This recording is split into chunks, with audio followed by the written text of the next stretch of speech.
ইস্টবেঙ্গলের সাথে গোলশূন্য ড্র করে সুপার কাপের সেমিফাইনালের দৌড় থেকে ছিটকে গেল মোহনবাগান। প্রতিপক্ষকে হালকাভাবে নেওয়ার ফল কি হতে পারে সেটা কিন্তু আজ বুঝতে পারল মলিনা। আমি কেন এই কথা বলছি তার কারণ এটাই যে একজন মোহনবাগানি ফ্যান হিসাবে আজকে খুবই কষ্ট লাগছে এইটার জন্য যে ডার্বি জিততে পারেনি এটা পরের কথা, এত ভালো একটা টিম নিয়ে সেমিফাইনালটাও খেলতে পারলাম না, এটা সব থেকে কষ্টের। তো প্রতিপক্ষকে হালকাভাবে নেওয়ার যে ব্যাপারটা বললাম সেটা হচ্ছে গত ডেম্পো ম্যাচে কোচ মলিনা কিন্তু ডেম্পোকে কিন্তু অনেক হালকাভাবে নিয়েছিল, অনেক হালকা টিম হিসেবে নিয়েছিল, যেখানে বেশ কিছু পরিবর্তন ছিল ফার্স্ট 11-এ মোহনবাগানের, যার ফলে ডেম্পোর গোলমুখ কোনোভাবেই খুলতে পারেনি মোহনবাগান। তবে কখনোই ডেম্পোর খেলাকে ছোট করব না, তার কারণ ডেম্পো প্রত্যেকটা টিম লিগের গ্রুপের প্রত্যেকটা টিম অর্থাৎ চেন্নাই, মোহনবাগান, ইস্টবেঙ্গল প্রত্যেকটা টিমকেই কিন্তু ভালো ফাইট দিয়েছে এবং প্রত্যেকটা ম্যাচ অর্থাৎ লিগের 3টে ম্যাচই কিন্তু ড্র করেছে। তো ডেম্পো ম্যাচটা জেতা উচিত ছিল মোহনবাগানের, ধারে বারে অনেকটা এগিয়ে ছিল মোহনবাগান। তো যার খেসারত দিতে হলো কিন্তু আজকে এই ডার্বি ম্যাচে। হয়তো এখন বললে হয়তো অনেকে কমেন্ট করে বলতেই পারেন এটা এখন ফল হয়ে যাওয়ার পর এই কথা বলছেন, কিন্তু আমার প্রথম থেকেই একটু সন্দেহ ছিল যে হয়তো ইস্টবেঙ্গল আজকে বেশি ডিফেন্সে চলে যাবে, আক্রমণের থেকে ডিফেন্সে চলে যাবে বেশি এবং গোলশূন্য ড্র করার চেষ্টা করবে, যাতে কিন্তু গোল পার্থক্যে ইস্টবেঙ্গল সেমিফাইনালে পৌঁছে যায়। এই চেষ্টাই কিন্তু ইস্টবেঙ্গল করবে। ঠিক তেমনটাই হলো, গোলশূন্য ড্র, এবং তার জেরে কিন্তু একটা যাকে বলে নির্বিষ ডার্বি। কোনো ভালো কিছু মুভ দেখতে পারলাম না যে দুটো টিমের মধ্যেই। ইস্টবেঙ্গল সবসময় ম্যাক্সিমাম অফ টাইম ডিফেন্স করার চেষ্টা করলো, আর মোহনবাগান সেইভাবে আক্রমণ তুলতেও পারলো না। একটা নির্বিষ ডার্বি, গোলশূন্য ড্র, যার ফলে কিন্তু রেজাল্ট গেল কিন্তু ম্যাচ না জিতেও সেমিফাইনালে পৌঁছে গেল ইস্টবেঙ্গল। কখনোই ইস্টবেঙ্গলের টিমকেও ছোট করে দেখব না, ইস্টবেঙ্গলের লড়াইকেও ছোট করে দেখব না।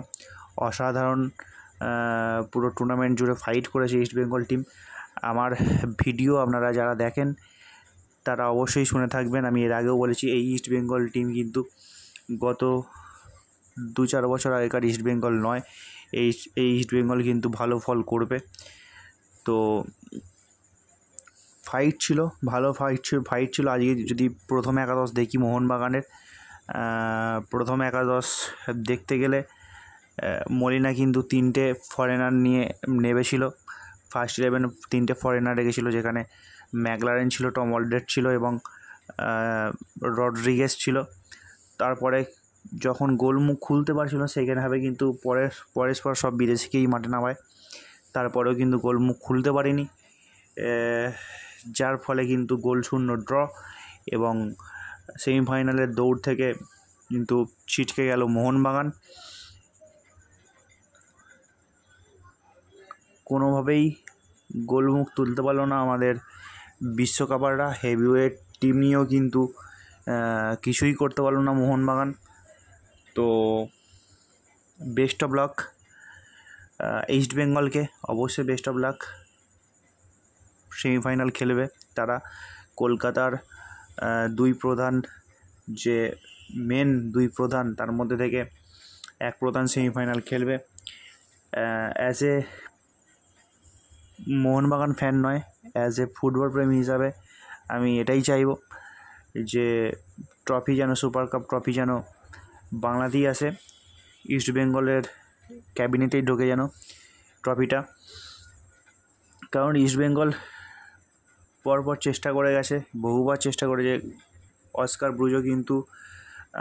ব্রুজোর যে ড্র ছিল, ইস্টবেঙ্গলের যে ড্র ছিল প্রথমে, অস্কার ব্রুজোর ওপর অনেক প্রশ্নচিহ্ন উঠেছিল, কিন্তু তারপর থেকেও কিন্তু অস্কার ব্রুজো টিমটাকে মুভ করিয়েছে, ঘুরিয়ে দিয়েছে, অন্যদিকে কামব্যাক করিয়েছে, যার ফলে কিন্তু আজকে ইস্টবেঙ্গল সেমিফাইনালে। তো আর যদি মোহনবাগানের দিক থেকে দেখা যাক আগামী আইএসএলের ভাগ্য কোন দিকে এগোয়। আইএসএল হবার তো কথা চলছে, যদি আইএসএল হয় আশা করি মোহনবাগান টিম ভালো ফল করবে। এই কারণেই বলছি, তার কারণ আইএসএল লম্বা ম্যারাথন টুর্নামেন্ট, সেই জায়গায় কিন্তু মোহনবাগান ভয়ঙ্কর টিম অবশ্যই। আশা রাখছি এই সিজনে মোহনবাগানের ক্যাবিনেটে একটা ট্রফি ঢুকেছে, আইএফএ শিল্ড। তো আশা রাখছি আইএসএল যদি হয়, আইএসএল শিল্ড অথবা আইএসএল ট্রফি, যে কোনো একটা অথবা দুটো ট্রফি মোহনবাগানের ক্যাবিনেটে ঢুকুক। এটা অবশ্যই একজন মোহনবাগানি ফ্যান হিসাবে আমার আশা থাকলো মোহনবাগান টিমের কাছ থেকে। এবং মলিনা অ্যাটলিস্ট বুঝতে শিখুক যে শত্রুই হয়, কখনো তাকে হালকাভাবে নেওয়া উচিত নয়। আমি আগের দিন কি একটা মজার ছলে কথা বলেছি যে বেড়াল যদি ঘরে ঢোকে, বেড়ালকে রাতেই মারতে হয়। বেড়ালকে কিন্তু সকালের অপেক্ষায় ছেড়ে দিলে, যে সকালে বেড়াল মারবো সেই অপেক্ষায় ছেড়ে দিলে কিন্তু বেড়াল তোমাকে কামড়ে নিতে পারে। এটা কিন্তু মলিনার ক্ষেত্রেও হয়েছে। মলিনা হালকাভাবে নিয়েছিল ডেম্পো কিন্তু ড্র করে দিয়েছে, যার ফলে কিন্তু আজকে ছিটকে যেতে হলো মোহনবাগানকে।